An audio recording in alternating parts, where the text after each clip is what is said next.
आगे बढ़ेंगे और अब बात पंचायत चुनाव में खून से लाल लोकतंत्र की, या लोकतंत्र जिस तरह से लहूलुहान हो उसकी बात करेंगे। आज से करीब 3 हफ्ते पहले ना सुप्रीम कोर्ट ने ममता सरकार को फटकार लगाते हुए कहा था कि चुनाव कराना हिंसा का लाइसेंस नहीं हो जाता या नहीं हो सकता, लेकिन बंगाल के पंचायत चुनाव हिंसा का लाइसेंस बन गए। बूथ पर बुलेट बरस रही है, बैलेट हाईजैक हो रहे हैं, हिंसा, आगजनी, तोड़फोड़, बम, बारूद, बवाल, बंगाल लहूलुहान, ये सब कुछ हो रहा है। चुनाव हो रही है, जंग हो रहा है, लोग सवाल पूछ रहे हैं। बंगाल के चुनाव पंचायत के दौरान सिर्फ सुनिएगा 30 दिनों में 41 लोगों की हत्या हो चुकी है। चुनाव हो रही है, जंग, 41 लोगों की हत्या, चुनाव, पंचायत चुनाव, इसे आप क्रूरता, नरसंहार की बंगाल फाइल्स भी कह सकते हैं वैसे। और आज जब जबरदस्त हिंसा की वजह से बंगाल के 23 जिलों में से 19 जिलों में फिर से मतदान हुआ, तो आज भी बंगाल में भर भर के बम मिल रहे हैं। यहां सड़कों पर बम मिलते हैं, बम मिल रहे हैं, भर भर के बैग, भर भर के बम मिल रहे हैं। मुर्शिदाबाद में आज पुनर्मतदान के दौरान भी एक झोला बम से भरा हुआ मिला है। यानी बंगाल चुनाव को लेकर जो आशंका देश की सर्वोच्च अदालत ने जताई थी, सुप्रीम कोर्ट ने, वो आज सच साबित हुई। इसके 2 ही मतलब है, पहला ये कि दीदी बंगाल को संभाल नहीं पा रही है, और दूसरा ये कि दीदी की वजह से दंगाई आउट ऑफ कंट्रोल हो गए। इसलिए आज हम आपको बताएंगे कि बंगाल में योगी मॉडल की बात क्यों हो रही है, योगी मॉडल की चर्चा कहां से हो रही है भाई, और बंगाल में स्वतंत्र चुनाव के लिए अनुच्छेद 355 से लेकर 356 तक, यानी कि राष्ट्रपति शासन तक लगाने की मांग क्यों हो रही है, कैसे हो रही है। बंगाल में हुई चुनावी हिंसा को लेकर कांग्रेस ने ममता बनर्जी के खिलाफ बयान दिया है। कहा है कि बंगाल में लोकतंत्र का मजाक बना दिया है। अभी देखिएगा, वैसे मोदी के खिलाफ ये फिर हाथ मिला लेंगे, लेकिन चलिए अभी के लिए खबर यह है कि कांग्रेस ने भी ममता बनर्जी के खिलाफ बयान दिया है, और सरकार की नाकामी की वजह से राज्य में 41 लोगों की हत्या हुई है। कांग्रेस, बीजेपी ने कहा है कि इस वक्त बंगाल की स्थिति मणिपुर से भी ज्यादा खराब है, इसलिए केंद्र सरकार से बंगाल में अनुच्छेद 355 लगाने की मांग की गई है।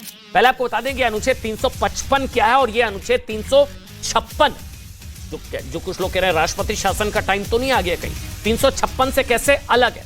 देखिए, अनुच्छेद 355 क्या होता है जो लगाने की मांग हो रही है बंगाल में, के तहत केंद्र सरकार राज्य में पुलिस व्यवस्था, सेना की तैनाती और सुरक्षा सुनिश्चित करने के लिए जरूरी कदम उठाने का अधिकार रखती है।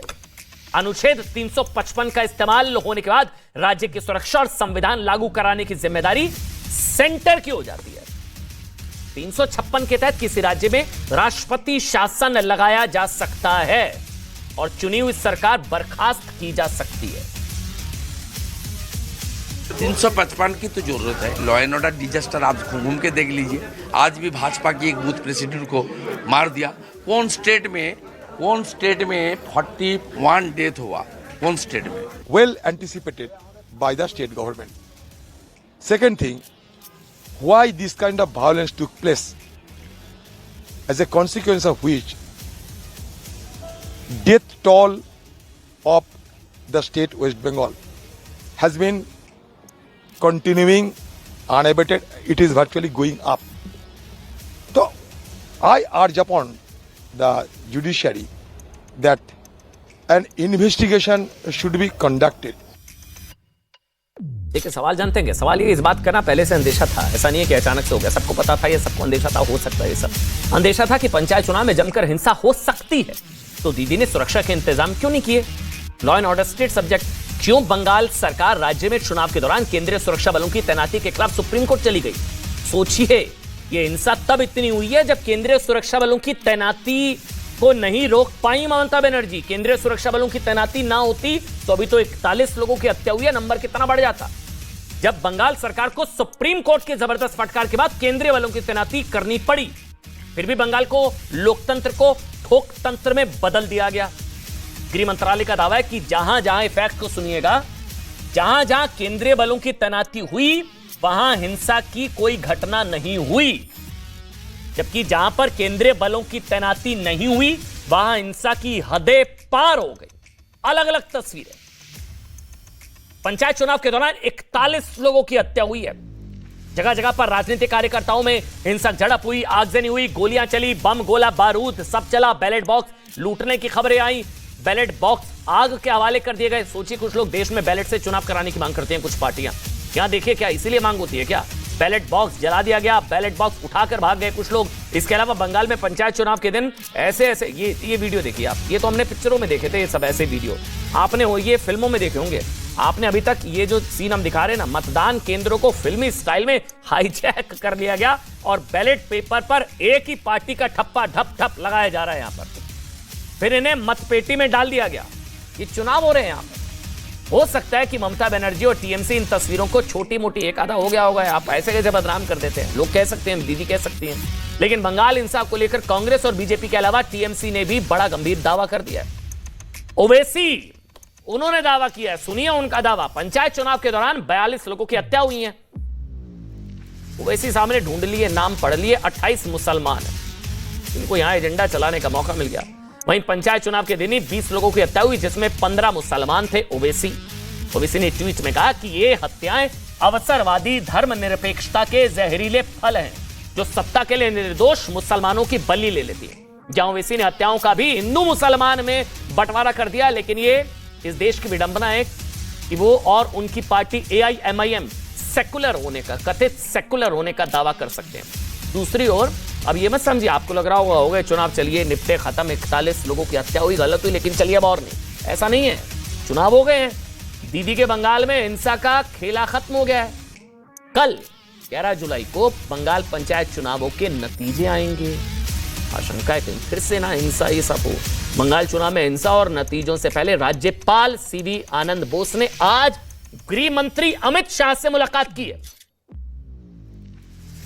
Good will happen in the days to come. वो हार जाएंगे, रिजल्ट उनका मालूम है।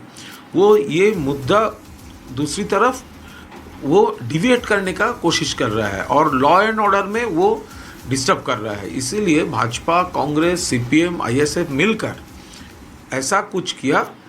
वो खून का होली कहिए या डेथ टोल का रैली कहिए, उन्होंने किया ये। चलिए अब आपको बताते हैं कि बंगाल पंचायत चुनावों में योगी मॉडल की बात क्यों हो रही है। मतलब पंचायत चुनाव बंगाल में चर्चा योगी मॉडल की, और योगी मॉडल को बंगाल में हिंसा का तसल्ली बख्श इलाज क्यों बताया जा रहा है। पश्चिम बंगाल में पंचायत चुनाव में बैलेट की जगह जमकर बुलेट चली। हिंसा, हत्या, आगजनी, बम गोला बारूद, बैलेट बॉक्स लूटे गए। ऐसा लगा कि दीदी के बंगाल में चुनाव नहीं, जंग हो रही है। कानून व्यवस्था हाईजैक हो चुकी है, लोकतंत्र लहूलुहान हो रहा है। पहले से इस बात की आशंका थी कि बंगाल में जबरदस्त हिंसा हो सकती है, लेकिन ममता बनर्जी हिंसा रोकने में पूरी तरह से फेल रही, ये फैक्ट है। इसलिए ममता बनर्जी चाहे ना तो यूपी के मुख्यमंत्री योगी आदित्यनाथ से सीख सकती है कि बिना हिंसा चुनाव कैसे संपन्न कराए जाते हैं। आबादी के लिहाज से आप सुनिएगा फैक्ट्स जो बताने जा रहा हूं। आबादी के लिहाज से उत्तर प्रदेश देश का सबसे बड़ा सूबा है, लेकिन योगी राज में दंगे जीरो हो चुके हैं। 2019 के बाद लोकसभा से लेकर पंचायत चुनाव तक हिंसा की कोई घटना नहीं हुई है, जबकि यूपी में बंगाल के मुकाबले दोगुनी आबादी है। बंगाल की आबादी करीब 10 करोड़, बंगाल की आबादी 10 करोड़, तुलना करिए। यूपी की आबादी करीब 25 करोड़, दीदी के बंगाल से 2.5 गुना ज्यादा। पश्चिम बंगाल के पंचायत चुनाव में 61,636 पोलिंग स्टेशन बनाए गए थे। यूपी में जानते हैं कितने? 2021 के पंचायत चुनाव के दौरान करीब 2,20,000 पोलिंग स्टेशन। बंगाल में करीब 5 करोड़ 67 लाख वोटर है, जबकि यूपी में 12 करोड़ 43 लाख। बंगाल में 23 जिले हैं, यूपी में 75 जिले हैं। फिर भी यूपी में चुनाव में ना तो हिंसा की कोई घटना हुई। सिर्फ इतना ही नहीं, यूपी में कुंभ, राम मंदिर निर्माण के फैसले और कई हिंदू पर्वों त्योहारों पर भी कोई हिंसा, तनाव या दंगा करने की तो हिम्मत ही नहीं करता है। इसलिए अब ये देश को तय करना चाहिए कि उसे